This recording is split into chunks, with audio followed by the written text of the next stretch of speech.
Welcome to Ames Public Library for Genealogy Plus, a program brought to you through partnership with Ames Public Library and the Story County Genealogical Society. I'm Megan, the Adult Services Manager here at the library. The library's mission is to connect you to the world of ideas, which we do through diverse and inclusive resources and programs like today's event. We also invite you to join us for future programs, which you can learn more about through our Page One newsletter, which is also an email newsletter. I also wanted to point out a program happening later this month on Saturday, March 28th. We're hosting an American Revolution Transcribe-a-thon, but at 10 a.m. as part of that program, we're hosting Richard Kerberg from Iowa State University Department of History to talk about Revolutionary era handwriting and how to read historical documents that are handwritten. So that might be of interest to our genealogy friends. Today's session is being recorded and will be posted to the Ames Public Library YouTube channel after the program ends. Those of you joining us online, your microphones will be muted during the presentation, so submit any questions via the chat, and I will read those out when it is an appropriate time. If you get bumped out of the event, just follow the original link back. We do have a handout, which if you did not grab are by the door, and I will post the handouts in the chat for those of you online. So please join me in welcoming Lynette to give a presentation about the Allen County Public Library.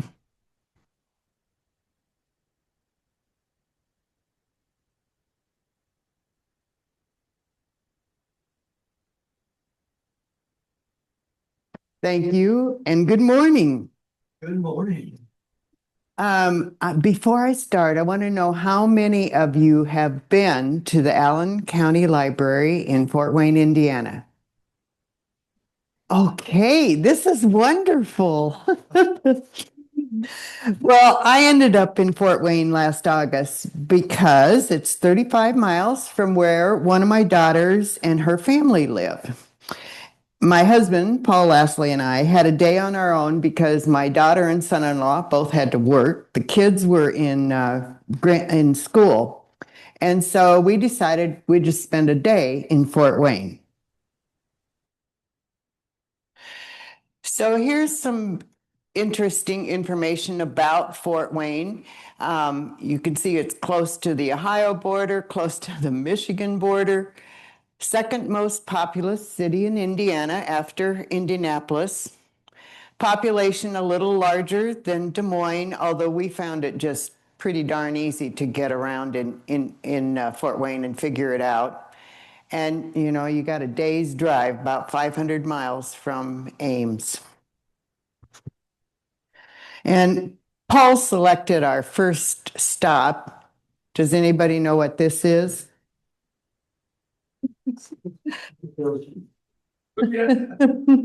Well, this is Sweetwater, the largest music store in the U.S. And a couple years earlier, we'd been there with my daughter and her family. And this is what happens. Paul ends up in the violin section, and grandkids can go down this great slide. So after we'd been at Sweetwater, I suggested we go visit the Allen County Library because I'd heard that there was some interesting genealogy stuff there. And one of the surname groups on my dad's side had their annual get-together there. I didn't go, and I thought, well, let's go see what it's like. So we found the library pretty easily downtown.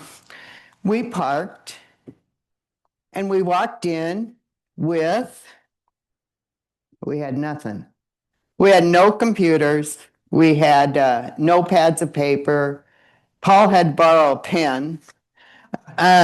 So I don't recommend you do this. So we found the Genealogy Center and helpful librarians. I think there were a couple at the desk when we walked in. They are genealogists with years of service. There are 9 librarians at present in the Genealogy Center. Here's just a screenshot of the first 4 that show up, and that's how our adventure began. So here's a bit about what this genealogy collection holds.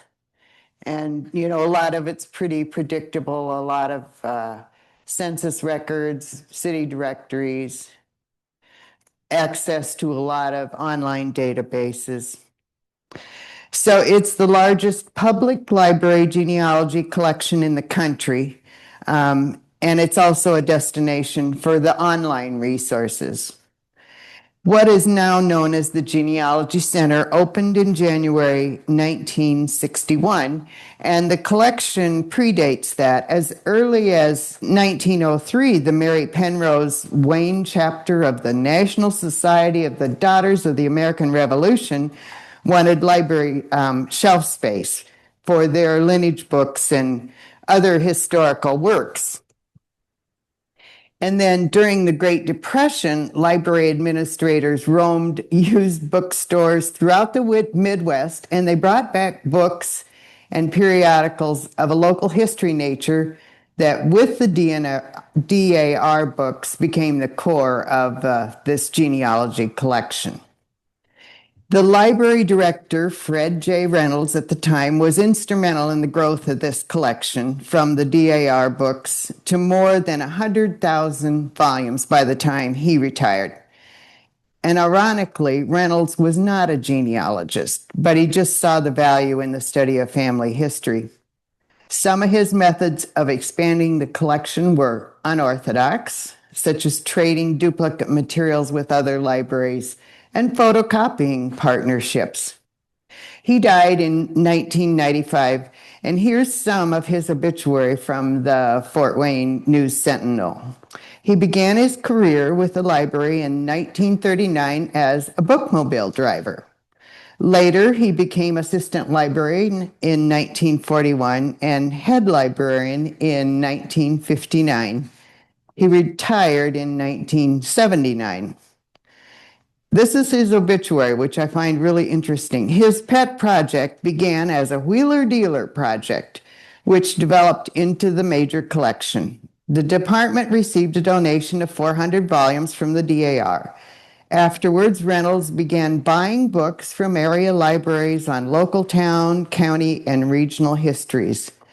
In the mid-1960s, he struck a deal with Chicago's Newberry Library for books on loan and photocopied them. He also worked deals with the genealogy library sections in Dallas, Cleveland, St. Louis, Kansas City, and Amarillo, Texas.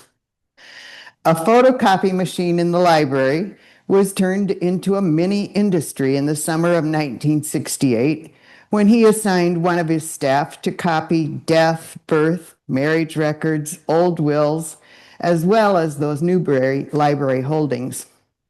Later, Reynolds talked R.L. Polk Company of Taylor, Michigan, into shipping outdated city directories to his library. Now the collection has directories from almost every city in the U.S. for many years.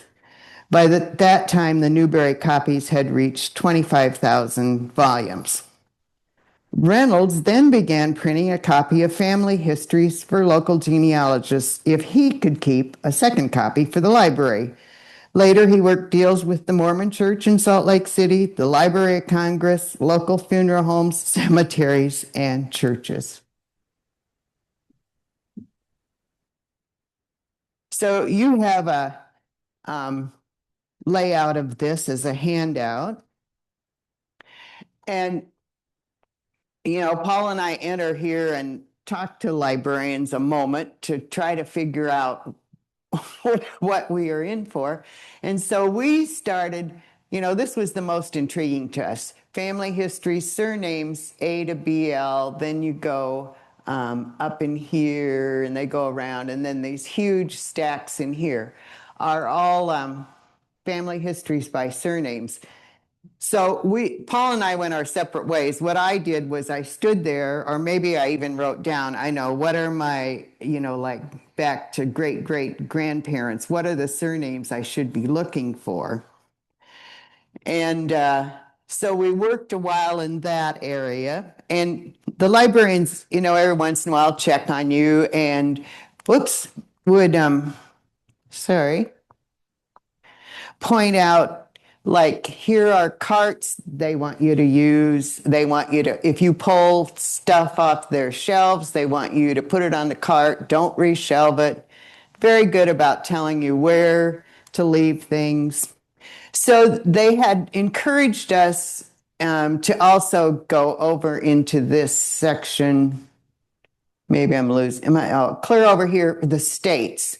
Um, so I don't know that I did any more than Ohio because I have one of my mysteries is in Ohio of a grandmother's maiden name in her family that she didn't, live with when she was growing up. So I'm not really sure about her. So I went over to Ohio and spent some time pulling things off that shelf. And I wanted to show you some of what I pulled on in the family history section. This was really, I only had time to look at, maybe 8 different surnames in my family. And this is one that came from New Jersey to Muscatine County and then up to Woodbury County, the Robb family. And I think I just had these copied. They gave us a copy card. I think we had to put money on the card, and it was like a dime a copy. So, here's my little card. And you could, if you got smart, you could do big pages for a dime. So I copied this one. And then when I was over in the Ohio section, I found Monroe County is where my people are from, and I found the name Shirley Harmon, and I know she did extensive research in the area. I want this group of settlers that all belong to the Evangelical and Reformed Church. So I pulled this open and, whoops, keep doing this. Oh, there. I went down to the bottom here. This is my mom's surname, Steinhoff. And Jake Egger, lived on the farm adjoining the farm I grew up on. So he was a contemporary of my great grandpa. So I know I'm in really good stuff here. And I copied as much as our money on our cards, would last. And I then could come home and compare this. So here's my Steinhoff clan. The lady that's mentioned in there, the Augusta Steinhoff, there she is. Here's my great grandpa, Charles. And this is the immigrant, their dad, Henry Christian. They got a sale on fur coats. It was hard in Woodbury County. Obviously. Then I did spend some time in New York because here's another mystery. My surname is Jones. I can only get back to about, I don't know, 1800 or so, 1810 with that surname in Herkimer County, New York. And so I copied some of this that the census survey early. Goff is a name that married into the Joneses, so is Costin, so I know those are good. And here's the 2 Joneses I found, and I have yet to really try to research that. But maybe someday I don't know if I'll ever figure it out. So here's an important point that may be the great takeaway today. They welcome donations of materials. And so when I found that out, I talked to the librarians about, well, I have these genealogies that various cousins have done, and, they're not hardbound. What would you accept those? And they said, oh, yes, we spend a great deal of the money in our budget getting these bound so they can be on the shelves and usable. So that was something I did check before I left of what do they have or what do they not have that I own? because my kids are not going to care about these books I own that a second cousin wrote. And some of them, so let's see, I moved on. Here's the ones I particularly looked at. The Newhart family, and that's Bob Newhart, which somehow must be some shirt tail cousin of mine.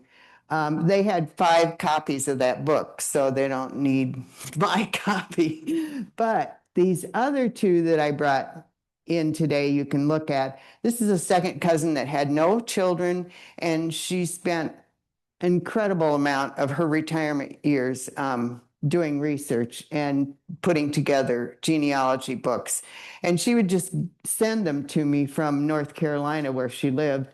The one she sent me on the Cliff family is her paternal family. I'm not, I'm related to one person in there, so I don't really need that book. And the other one, I think I've gleaned enough from, I should pass that book on. So that was something in the back of my mind of what can I give to them. And I could ship it. I asked him about, I could ship it, UPS or USPS. And I thought, no, I'm just going to go back. So I did do some screenshots of what's online. And honestly,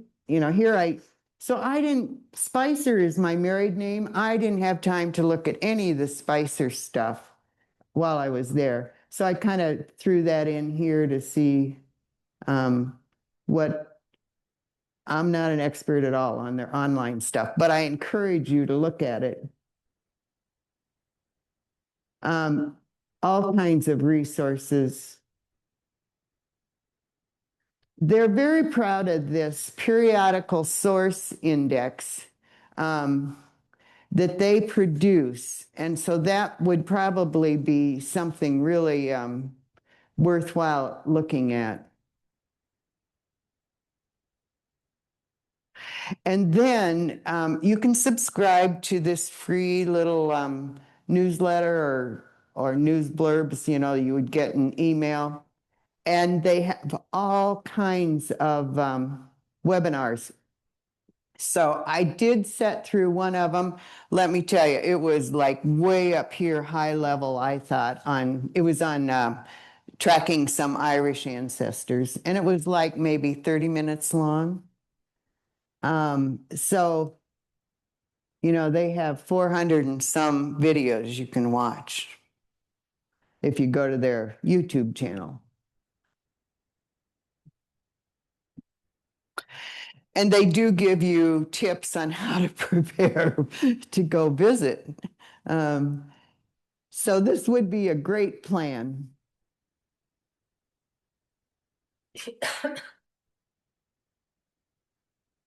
And then Fort Wayne's a really interesting city, pretty industrial, but there's some other, you need a break. You can only do this research so long, but I would suggest you go for a couple days. I've been to the Botanical Conservatory, very nice. Let's see, obviously we've been to Sweetwater a couple times, haven't been to most of the other things, but it just, sounds like some good stuff to do. So that's what I have to tell you about the Allen County Library, Fort Wayne, Indiana.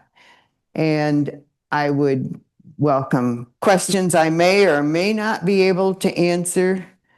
They did emphasize their librarians all are also genealogists, so they can tackle, obviously they're not going to help you do all your research, but they can help point you in pretty good directions of what you might work on. I don't know, Paul, do you have anything to add? Oh, wait, you got to have a microphone from Megan. I'm coming. Give me 1 second. Here you go.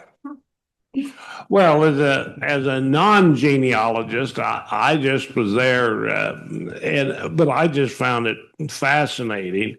The staff are just superb, and since since I didn't know we were going, I didn't have any preparation, but we were able to locate my maternal family from Keosauqua, Iowa, and I, like Lynette, I copied a bunch of stuff that I was not familiar with.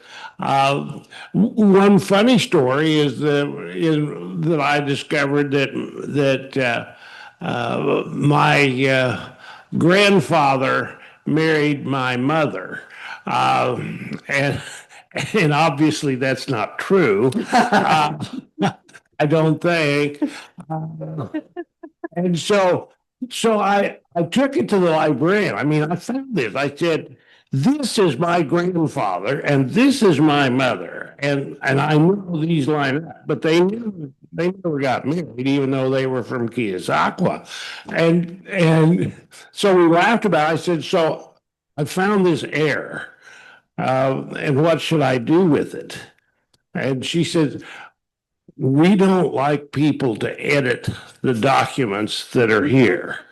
And she said, "But we can't prevent you from making a little note on a scrap of paper." In fact, she gave me a scrap of paper to insert saying that this grandfather of mine was married to someone else, not his daughter. And their names was Florence and Pauline, so it's not like they were.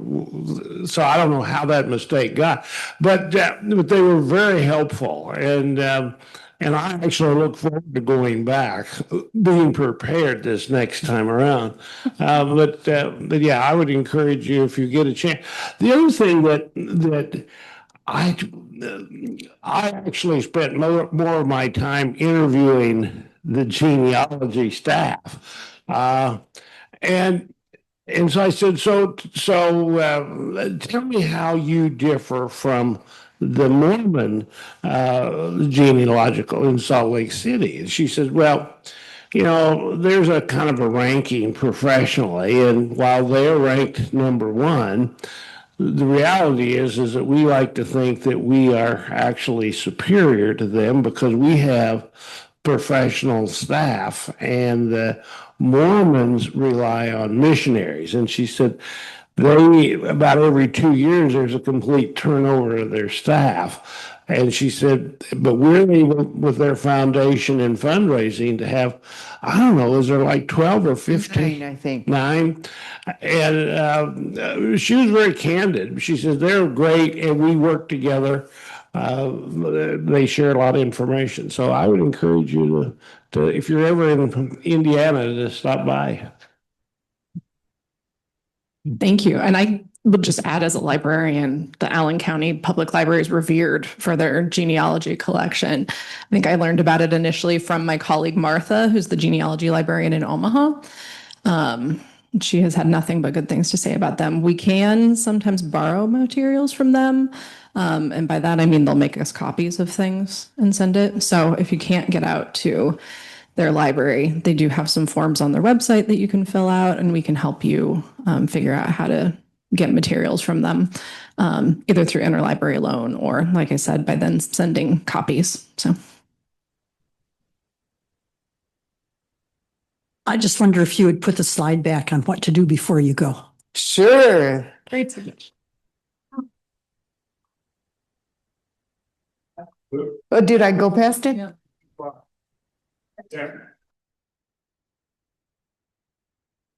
Well, I think most of you as working genealogy people kind of know to some extent you should take a pretty detailed hone in on what you really want to look for rather than just be scattered all over the place like we were.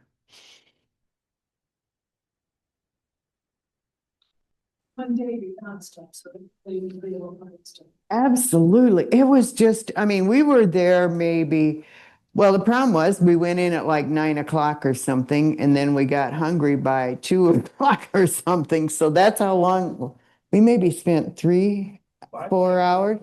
Yeah, that's all we spent there. So Do they have, newspapers?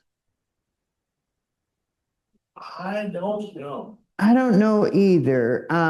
They have, if you take your own computer in, although there were probably computers you could use, they have access to all kinds of newspaper archives, subscriptions to all these various databases you could use, sit there and use, right?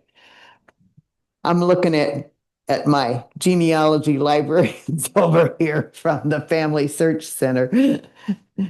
I mean, if you go into a genealogy center, there's computers that you can access their databases, right? Like we can at your library. As far as the newspapers, Can I come up and give you a microphone? Sorry. as far as the newspapers that are available, that probably will depend upon who collected what and what kind of contracts they or commitments they have with the big guys that hold them. And so, I mean, that would be a copyright issue, I think, in some cases. But never been there.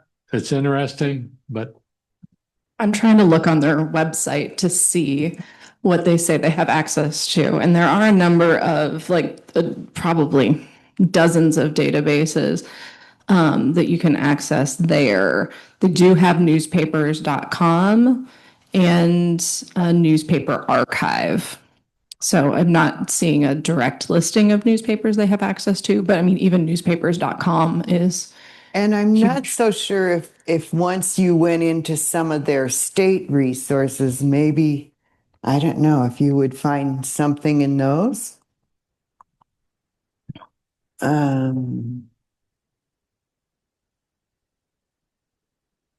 They also do a nice job on their website. If you go to their research resources, you can filter them by either free or the databases you can only access on site. And they do have a good number of free databases that you can access from anywhere.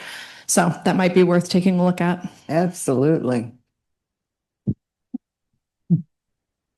Yeah, it would be smart to know what you can access from home that you wouldn't need to spend time looking at when you got to the physical library itself.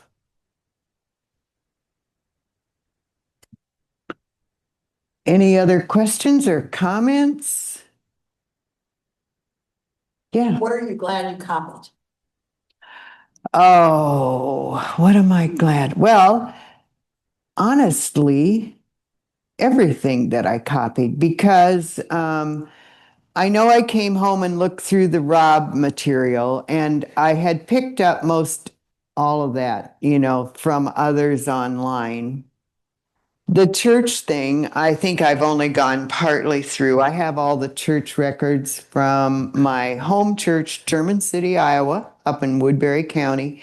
Have all those records, the German and the English. And so this just is like the forerunner of when they were in Ohio. And, I'm picking up some little tidbits like, the aunts and uncles where they were born or that sort of thing that I didn't know.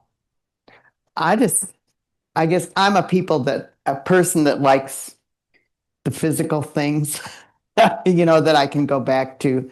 And you're free to come up and look at how these various genealogies were put together, what I copied. There's a couple things there for you to look at.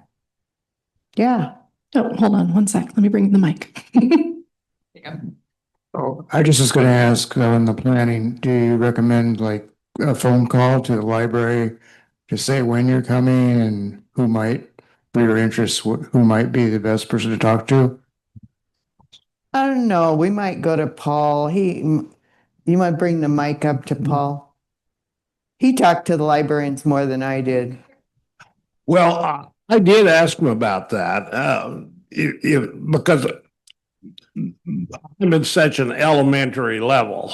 And I said, would it be helpful? And she says, no. She said she didn't really think so. That they're sort of, she said most of the people that come here, there are two groups. There are the professional genealogists, and there's people like you. And we said, and so the next time I go, I will take some stuff. But I don't know. Did you show the hours of the library? Oh, I think they're on that handout. maybe. Okay. But I spent, we were there 4 hours and I probably spent half my time talking to the staff, just figuring it out. So it's just amazing. So my hometown is Queen City, Missouri, a town of 500 people. So I just wanted to see how good their city directories were. And I found Queen City, Missouri. The reason I was interested in, there's an old restored blacksmith shop then. And so I was curious about the history of that. And it's in this city directory. And is it Polk that published all those city directories? R.L. Polk. The fact that you can go 500 miles and find a blacksmith shop in a town of 500 people in North Missouri is and they had the directory. But the other thing that we learned about is that this library is a tourist destination.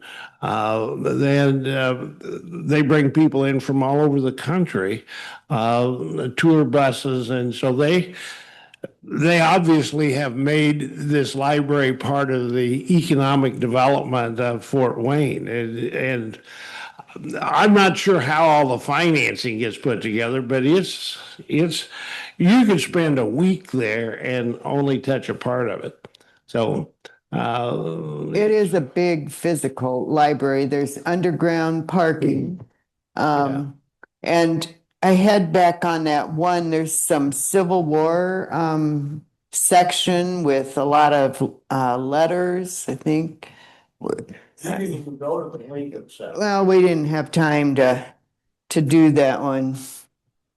I mean, it's a fascinating library. My one recommendation would be if you go, you ought to plan on spending 2 or 3 days. If one day is more frustration.